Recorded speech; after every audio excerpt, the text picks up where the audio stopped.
बिस्मिल्लाहिर्रहमानिर्रहीम। अस्सलाम वालेकुम डियर स्टूडेंट्स। बेटा हम biology part 1 chapter number 4 discuss कर रहे थे, जिसमें कंपोनेंट ऑफ द सेल हम डिस्कस कर रहे थे। आज का हमारा टॉपिक कंपोनेंट में से ही है। एक आपके हमारे पास एंडोप्लाज्मिक रेटिकुलम, ठीक है। Endoplasmic reticulum is a very important topic, as a long as well as a short question. इसमें जो शॉर्ट क्वेश्चन आते हैं वो हैं कि what are the function of endoplasmic reticulum with its type, कि इसके टाइप के साथ फंक्शन कौन से हैं। फॉर एग्जांपल इसकी दो टाइप हैं, रफ़ और स्मूथ, उनके अलग-अलग फंक्शन आपसे पूछे जा सकते हैं और ये सारा एज इट लॉन्ग भी आपसे पूछा जा सकता है, ठीक है। So let discuss about endoplasmic reticulum. अगर आप इस वर्ड पे गौर करें तो उसमें एक वर्ड आ रहा है एंडो, जो कि इंडिकेट करता है इनसाइड। सेकंड अगर आप देखें तो आ रहा है प्लाज्मिक, जो ये इंडिकेट करता है कि प्लाज्मा, या ये रिप्रेजेंट करेगा साइटोप्लाज्म, ठीक है। थर्ड अगर आप देखें लास्ट पे तो वो है reticulum.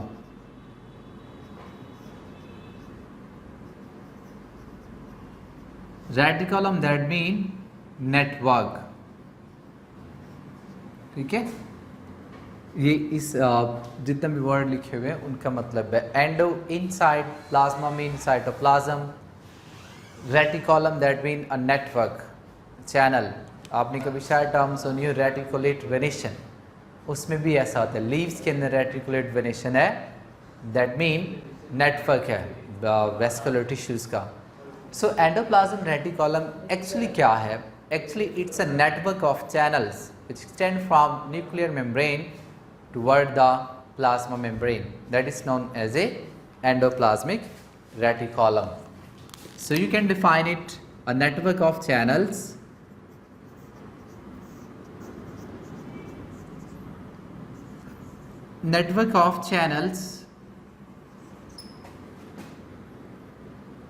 which extend from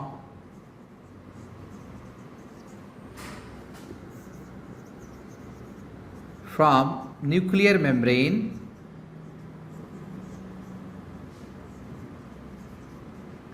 toward the plasma membrane.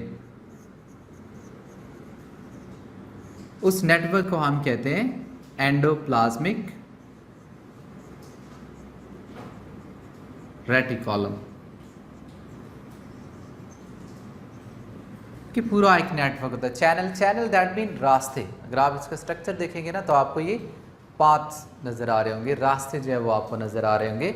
इस वजह से फिर हम इसको कहते हैं एंडोप्लाज्मिक रेटिकुलम। उसके साथ साथ हमने इसको कहा कि चैनल्स हैं, ठीक है। Let see it's diagram. Let's suppose बेटा कि आपके पास ये सेल है,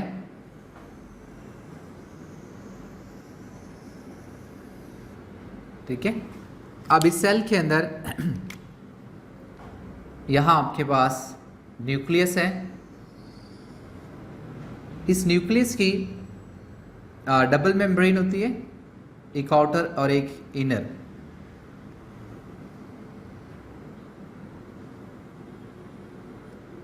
अब जो एंडोप्लाज्म रेटिकुलम है, they are connected from with the nuclear membrane. तो यहाँ से इसकी एक्सटेंशन बनती है। लेट्स सपोज ये इसकी आउटर मेम्ब्रेन है, यहाँ इसकी एक्सटेंशन बन जाएगी। ये आप देखिएगा,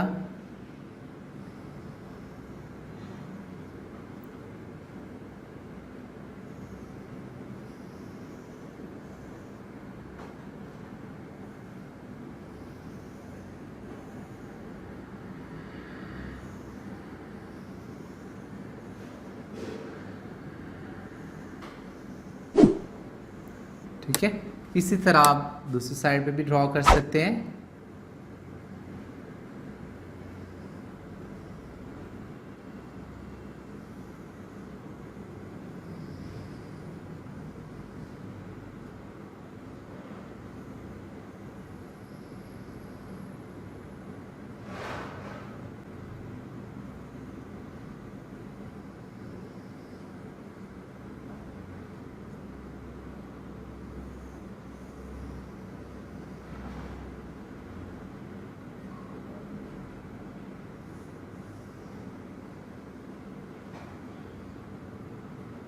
सो ये सारा आपके पास क्या है, नेटवर्क, ठीक है। सो ये देखिएगा, ये आपके पास न्यूक्लियर मेम्ब्रेन,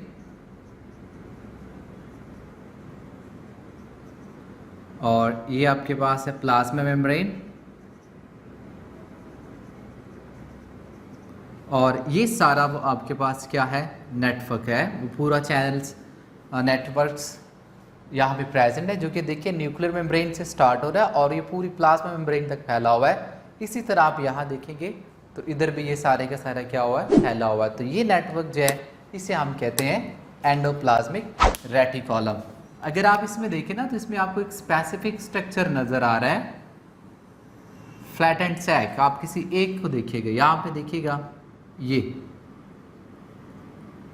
इससे ऊपर ऊपर आप देखिएगा, जहाँ ब्लैक लाइन लगा रहा हूँ मैं, ये इसका यूनिट है, फॉर्मेशन यूनिट, ठीक है, जो इसका स्ट्रक्चर बना रहा होता है। फ्लैट एंड सैक इसको हम कहते हैं, it's also known as a cisternae. तो एक्चुअली एंडोप्लाज्म रेटिकुलम के जो यूनिट है, कंस्ट्रक्टिंग यूनिट है, उसे हम सिस्टर्नी कहते हैं, ठीक है। Let's discuss about the cisternae.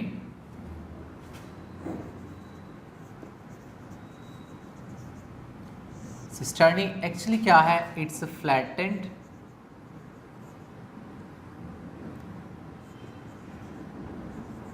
sac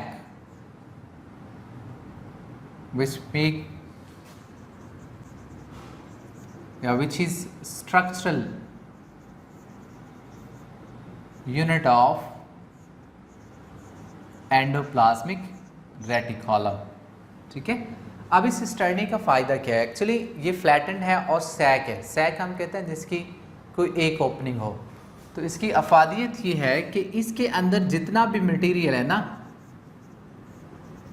material inside the cisternae will never mix up with the cytoplasm, कि सिस्टर्नी के अंदर जो भी मटेरियल मौजूद है वो कभी भी साइटोप्लाज्म के साथ मिक्स अप जो है वो नहीं होता, ठीक है। Cisternae never mix up with cytoplasm, कि साइटोप्लाज्म के साथ मिक्स नहीं होगा। उसका जितना भी फ्लूइड है वो हमेशा क्या होगा, अलग से रखा जा रहा होगा। उसमें जो भी मेटाबॉलिज्म हो रहा है, जितना भी प्रोसेस हो रहा है, जो भी मॉलिक्यूल्स हैं, वो सारे के सारे उसी के अंदर होंगे। साइटोप्लाज्म के साथ मिक्स जो है वो नहीं होता, ठीक है। नेक्स्ट सीखिएगा टाइप ऑफ एंडोप्लाज्मिक रेटिकुलम की टाइप कौन कौन सी हैं। अगर आप टाइप देखें ना तो मॉर्फोलॉजिकली इसको जो है डिवाइड किया गया है। एक आपके पास टाइप होती है smooth endoplasmic reticulum, endoplasmic reticulum.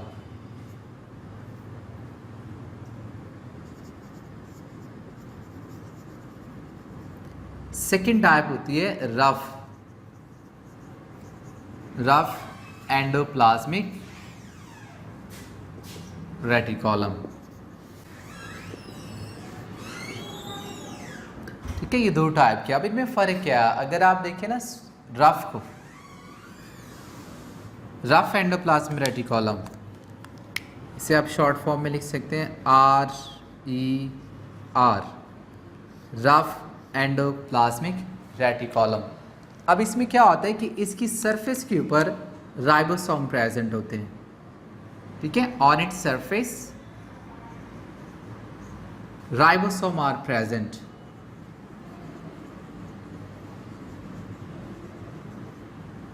Ribosome are present,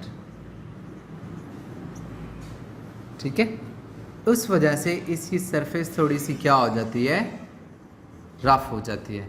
यानी अगर आप देखें ना, ये वाइट बोर्ड बिल्कुल प्लेन है, लेकिन इसके ऊपर आप थोड़ी सी डॉट शॉट लगा देंगे किसी, या इसके अंदर थोड़ी बहुत आप सीमेंट्स वगैरह ऊपर थोड़ा बहुत फेंक देंगे तो वो आपकी सरफेस क्या हो जाएगी, बिल्कुल रफ हो जाएगी, ठीक है।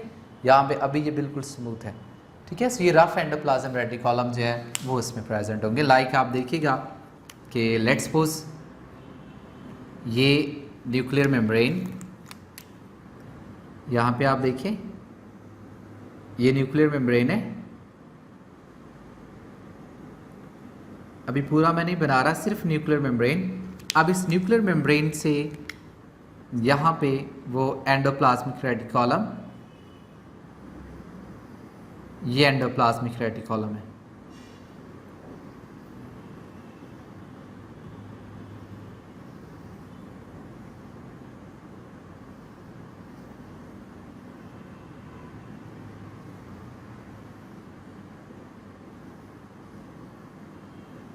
ठीक है, तो इसके ऊपर अगर आप देखें ना, इसकी सरफेस के ऊपर यहाँ पे राइबोसोम प्रेजेंट है। ये जो रेड डॉट में लगा रहा हूँ, actually it's indicating the ribosomes. ये सारे राइबोसोम हैं। So due to presence of ribosome on its surface will become rough. Due to this, it will be considered as a rough endoplasmic reticulum। ठीक है, सो ये देखिएगा, ये न्यूक्लियर मेम्ब्रेन,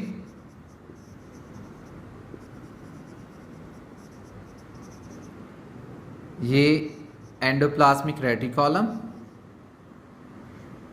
और ये इसके ऊपर राइबोसोम,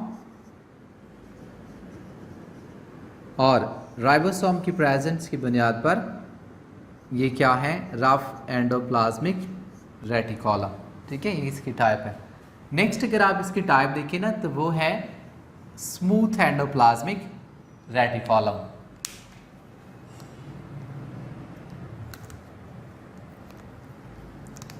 स्मूथ एंडोप्लाज्मिक रेटिकुलम।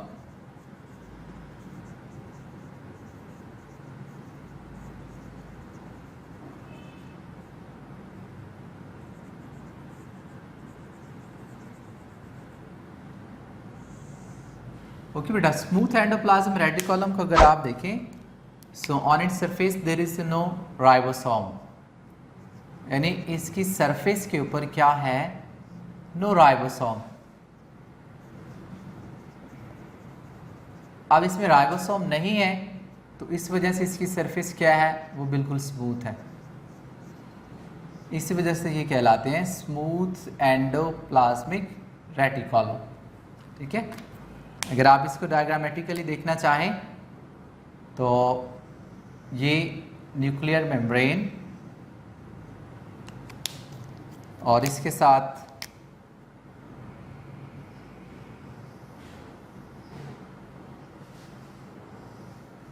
ये एंडोप्लाज्मिक रेटिकुलम।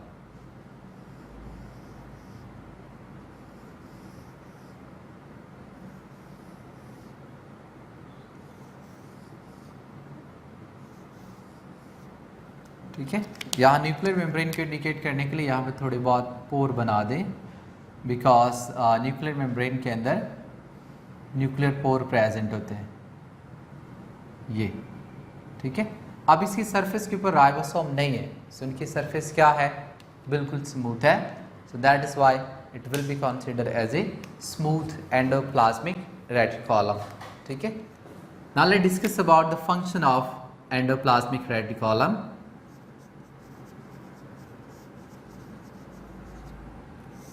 फंक्शन आप इनके अलग-अलग ही देखेंगे। Let's see first of all SER, RER को देख लें, rough RER, rough endoplasmic reticulum. इनका जो बेसिक फंक्शन होता है वो है प्रोटीन सिंथेसिस।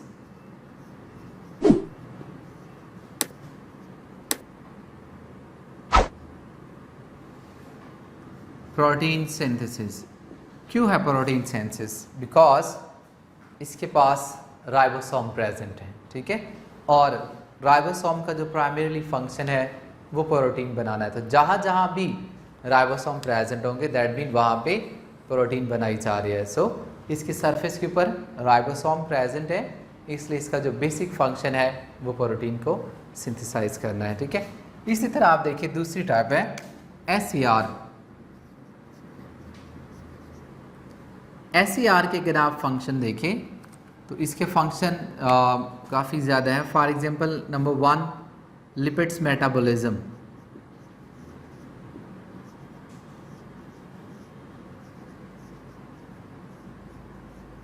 लिपिड मेटाबॉलिज्म इसका फंक्शन है।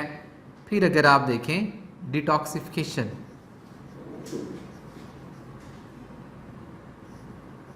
डिटॉक्सिफिकेशन ये इसका फंक्शन है, ठीक है। अब डिटॉक्सिफिकेशन क्यों करनी पड़ती है, क्या होता है डिटॉक्सिफिकेशन के लिए? एक्चुअल में ये है कि देखिए हमारी बॉडी के अंदर बहुत सा मेटाबॉलिज्म प्रोड्यूस होता रहता है, बहुत सा मेटाबॉलिज्म होता रहता है। उस मेटाबॉलिज्म के रिजल्ट में बहुत से नाइट्रोजनस वेस्ट प्रोड्यूस होते हैं। उन नाइट्रोजनस वेस्ट में क्या होते हैं, काफ़ी टॉक्सिन मटेरियल होता है। तो उस टॉक्सिन मटेरियल को फिर लेस टॉक्सिफाई करना डिटॉक्सिफिकेशन में आता है, ठीक है। इसके अलावा अगर आप देखें हम बहुत सी ड्रग्स लेते हैं, मेडिसिन, ठीक है, उनके भी कुछ ना कुछ केमिकल प्रोड्यूस होते हैं। इसी तरह बहुत से लोग एडिक्ट होते हैं कुछ नॉन मेडिकल या नॉन मेडिसिनल ड्रग्स होती हैं लाइक अल्कोहल वगैरह। तो वो भी क्या होता है हमारी बॉडी में जब वो जाते हैं सेल्स तक पहुंचते हैं तो वो एक टॉक्सिक मटेरियल है, ठीक है। उसको भी फिर क्या किया जाता है, डिटॉक्सिफाई किया जाता है। तो डिटॉक्सिफिकेशन सेल के अंदर जो कर रहा होता है वो स्मूथ एंडोप्लाज्मिक रेटिकुलम होता है, ठीक है। अगर आप हमारी बॉडी में ऑर्गन्स की बात करते हैं तो हमारी बॉडी के अंदर जो ऑर्गन्स हैं वो है लीवर, जो सारी डिटॉक्सिफिकेशन करता है, ठीक है। कोई भी किसी भी किस्म का केमिकल हमारे ब्लड में आ रहा है तो वो उसको डिटॉक्सिफाई करेगा, ठीक है। सो दैट मीन आप ये कह सकते हैं कि जो लीवर है और लीवर के अंदर जो सेल हैं उनके पास स्मूथ एंडोप्लाज्म रेटिकुलम सबसे ज़्यादा हो सकते हैं, ठीक है, बिकॉज उसने डिटॉक्सिफिकेशन करनी है ना। तो डिटॉक्सिफिकेशन फिर आपके पास स्मूथ एंडोप्लाज्मिक रेटिकुलम ही करवा रहा होता है, ठीक है। सो डिटॉक्सिफिकेशन करता है। इसके अलावा it's also responsible for the nerve impulse. Nerve impulse क्यों ये जनरेट करवाता है, क्यों उसके रिस्पॉन्सिबल है ये endoplasm reticulum? Because nerve impulse के लिए हमें कुछ कैटाइन रिक्वायर्ड होते हैं। उनके टाइम में सबसे ज़्यादा कैल्शियम। तो during nerve impulse it will provide calcium ion ताकि इम्पल्स जो है वो काम कर सके या कंटिन्यू हो सके, ठीक है। इसके अलावा इसका काम सपोर्ट, ठीक है, सहारा देना। Then it's also responsible for the transport करवाता है ये within the cell. For example आप देखें ना, ये पूरा नेटवर्क है जो सेल के अंदर फैला हुआ है, तो इसको आप as a channel, as a रास्ता भी तो इस्तेमाल कर सकते हैं ना। यहाँ से मटेरियल न्यूक्लियस की तरफ से या इस रीजन से यहाँ तक पहुँचाना है तो वो इस चैनल को इस्तेमाल कर सकते हैं। ये देख रहे हैं आप, ये सारा इंटरकनेक्टेड है, ये जितने भी सिस्टर्नी हैं, तो it can act like a channel, ठीक है। तो इस वजह से सेल के अंदर जितनी भी ट्रांसपोर्ट होती है वो एंडोप्लाज्म रेटिकुलम उसमें इन्वॉल्व हो सकते हैं। But transport mostly within a cell, cell के अंदर जो ट्रांसपोर्ट होती है उसमें ये काम कर रहा होता है, ठीक है।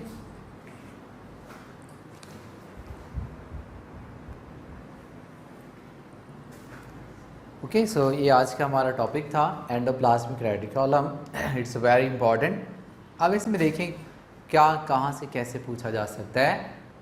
शॉर्ट क्वेश्चन मैंने आपको पहले बताया था कि आपसे function as a short question जो है वो पूछे जा सकते हैं, like what is the function of SER, smooth endoplasmic reticulum, ठीक है।